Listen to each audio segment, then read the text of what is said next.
Hannah and Cailin for Teen Kids News. Viewers asked about extreme weather, and we went right to the best. Here to answer your questions today is weatherman extraordinaire Al Roker. So, I know this is probably kind of a complicated answer, but can you break down for us what causes a hurricane? Well, we're in hurricane season now. Basically, a hurricane is an area of disturbed weather. Sometimes it comes out of the Gulf, sometimes it comes off the coast of Africa. It gets into warmer waters, and the warm water is kind of the breeding ground, the energy source in a sense for these systems. They're basically supercharged low pressure areas that develop and get their own circulation, and as they feed off of the warmer moisture water, they gain more and more strength. You have Pacific Coast hurricanes or Pacific Ocean hurricanes and Eastern Atlantic hurricanes. So, and they have two different sets of names and different characteristics, but that's the kind of the short answer of how a hurricane forms. It's interesting. Now, we know you said there's a hurricane season that lasts roughly from early June to late November. Why these months? Well, because that's the optimum heating of the ocean. That's when we see most of the storm formation of these systems. The jet stream is right for the formation of them, so that this is the optimum time for that kind of formation. But if you think about, you may have heard the term a nor'easter. That, in a sense, if that was during the warm weather months, it probably would be a tropical storm or a hurricane. But instead, it comes up the coast as a nor'easter. In fact, we had Superstorm Sandy, and then a week and a half later, we had a full-blown nor'easter snowstorm come up the coast. So it was, you can have these kind of systems, and depending on the time of year and where the cold air is banked up, you can either have a tropical system or a winter system. I know hurricanes are divided into different categories. Can you explain the difference between the categories of a hurricane?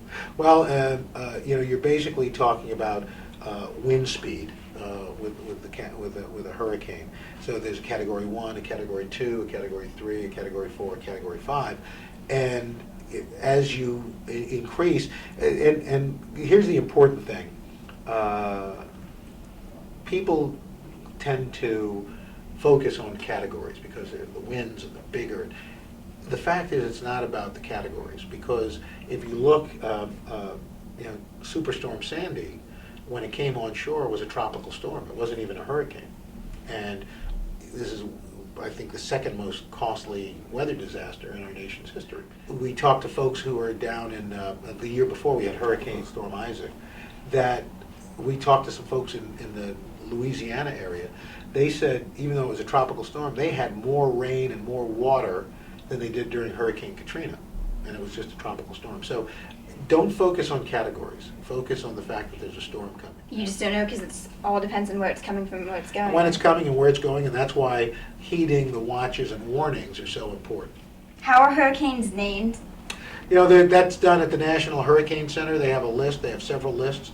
As hurricanes get named, they sometimes retire those names, but they're alphabetical. They used to be only named after women because supposedly women are unpredictable and change their mind. And plus the joke was, well, they're named after women because have you ever heard of a hemicane?